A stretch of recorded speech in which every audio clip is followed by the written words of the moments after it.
Fanya hivyo. Mkeo amekuaga kwenda harusi. Naam. Mkeo amekuaga kwenda kwenye eda. Naam. Kwenda harusini atajipamba upeo wa kujipamba. Naam. Extra mile, taenda extra mile ajipambe. Si kawaida yani. Si kawaida, hajipambi vile nyumbani. Yaani wakimbiwa wewe. Atafungasha kwenye begi lake. Naam. Atatia vijora vyake. Atatia hiki na kile vipodozi. Na uangalia na macho. Na wewe unaangalia na macho. Yani ameaga hapo, sio kwamba ametoroka. Ndio, lakini unaangalia vile anapaka vile. Lazima uangalie kwa sababu si umetoa ruhusa. Atatia hiki na kile, wembe, yani udi. Yaani pia mtatumika vipi? Begi lake tena enda zake. Atamaliza huko pengine siku 3, atalala huko. Naam. Sheikh Musa utabakia nyumbani peke yako. Mimi nataka haya masala ya Sheikh Musa kwa ufupi tuyazungumze, yani uzuri wake kwa jamii, ubaya wake kwa jamii na kidini, kidini yaenda vipi. Kwa kweli swala hili shekhe limeenea sehemu kubwa sana. Maharusi baina ya kesho Jumamosi na Jumapili, tayari kuna baadhi ya wanawake walianza kuchorwa kutoka jana piko, na wengine leo. Kabisa. Wale wachoraji sasa hivi wako busy, very busy.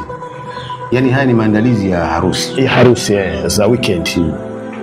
Lakini sasa kuna baadhi ya wanawake walianza kuondoka jana kwa majumbani kwenda harusini, manaka anakuambia kwamba harusi yanihusu mimi. Wengine wanaondoka leo waenda kulala huko. Imeachwa peke yake. Kwa hivyo atarudi Jumapili jioni au Jumatatu asubuhi. Naam, so daktari.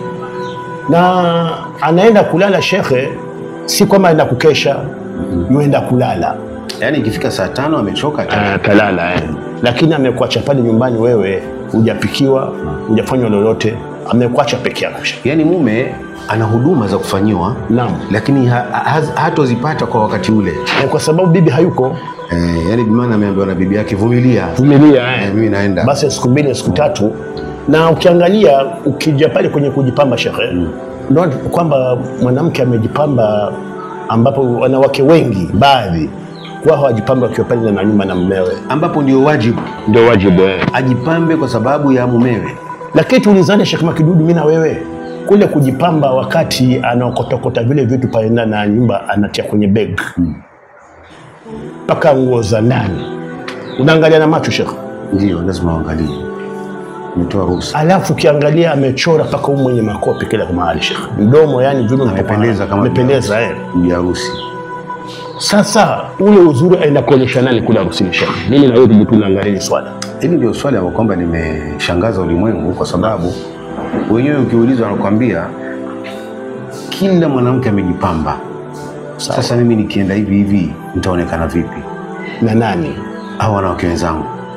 Kwa hivyo haya mapambo kwa mukhtasari anapambia wanawake wenzake wakamuone na yeye amematch. Lakini shekhe, hapo kuna nyongeza, kwa sababu pale harusini si wanawake peke yake walio pale. Kuna waume pale shekhe. Sasa pointi ya pili ni kwamba wanaume wengine nao wamegawanyika tabaka karibu 3. Naam. Kuna wanaume wanaenda pale lengo lao ni harusi. Kweli? Basi. Alafu kuna wengine wanaenda lengo lao kuangalia wanawake. Kuna watu shekhe, yani hamu zao wanazikidhi kwenye kuangalia mke tu. Mke basi ni mke wa mtu, ni mke wa nani, angalie tu bila kujua yeye. Na ndio sababu kaona kuna baadhi ya tabia tumezipokea ya kwamba kuna watu wanaitwa makozi meni. Naam.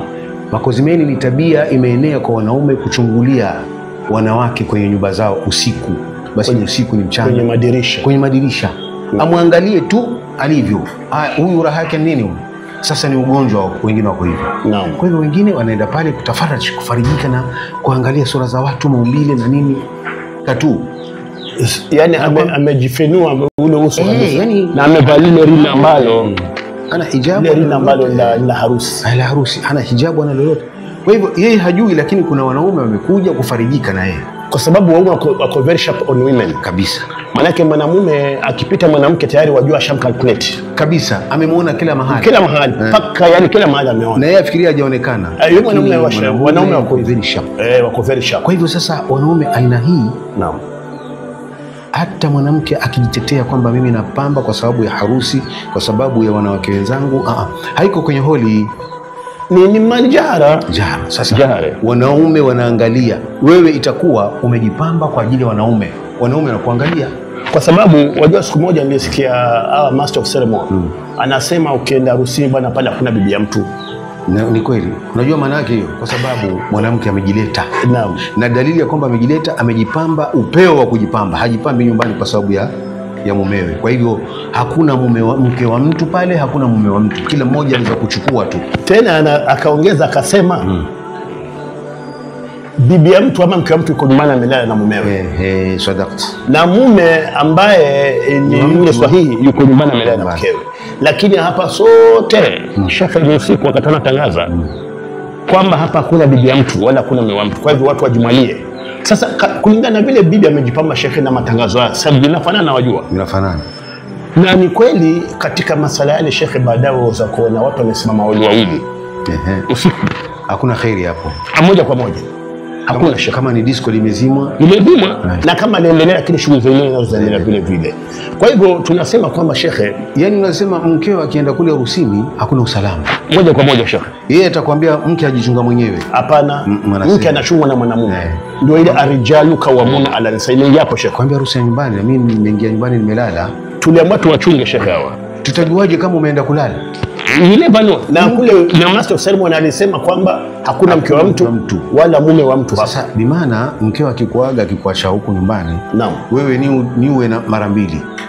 Ni wako au si wako? Si wako yani, na aghlab ni kwamba si wako. Moja kwa moja, kwa sababu kule kujipamba Sheikh, na akirudi pale kwako sio labda atakuwa amejipamba. Yani mapambo ya mshukula msini.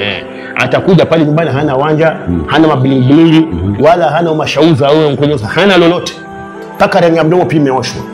Lengine akirudi nyumbani, naam, amekesha siku 2 au siku 3, amechoka. Naam. Amechoka, kwa hivyo wewe huna starehe naye.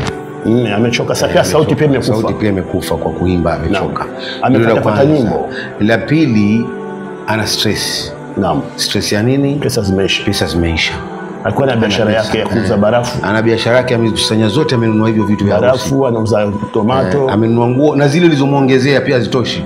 Sasa ana stress, pesa hana. Na kuna weekend nyingine inakuja harusi Sheikh. Sasa ndio stress yetu. Sasa ndio anakuona wewe kama hata ufai kabisa. Kwa hivyo wewe sio moyo kumfanyia, umfanyie wewe. Mbona anasawali umemfanyia? Yana stress, wewe unamwacha tu.